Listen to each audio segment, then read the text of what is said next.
I said Islam is concerned with more than yourself. Remember that? Islam by definition is concerned with more than yourself.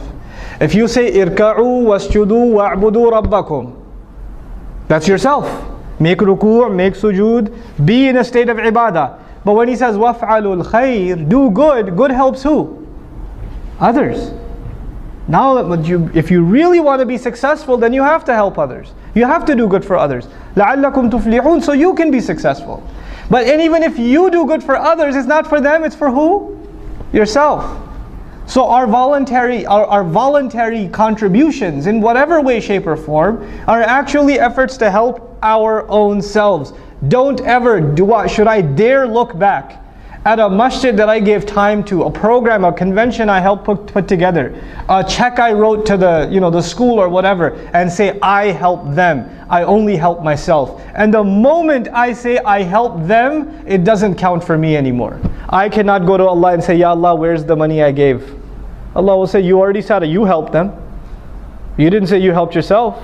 You can't have it both ways. Allah only takes one intention. So if you're going to give, whether you give time, whether you give money, whether you give effort, whether you give suggestions, if you're going to give, you better only expect returns from Allah. You expect anything from anyone else, Allah doesn't like to share intentions. Allah is very jealous of intention, subhanahu wa ta'ala. He wants His intention to be exclusive. You try to put anybody else, yourself, some other agenda in that intention, is gone. It doesn't count for anything. So you know how sometimes in Islamic organizations, especially because so many of our organizations are donation dependent. Masajid are donation dependent, schools are donation dependent, right? Da'wah organizations are donation dependent, publishers are donation dependent. People write a big check, somebody writes a $20,000, $30,000 check or something. And then all of a sudden shaitan comes to them first of all and says, Mabruk. And then he says, hey, by the way, why don't you give them a suggestion about the color of the carpet? I mean, after all, you wrote a big check. You should at least have some weight in your opinion. And so you go and you give a suggestion. You didn't give a suggestion before you wrote the check, but all of a sudden, now your opinion just got $30,000 heavier. So you want to give an opinion. And you're expecting that your opinion will be taken a lot more seriously. Now why?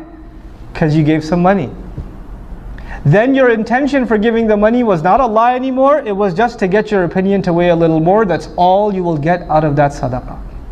That's all you'll get. Is it worth it? Think about that. Just think about that. Before you ruin the sadaqat you give. In any cause. Wallahi, in any cause. Don't tie your contributions to expectations. If you want to have expectations, have them with Allah.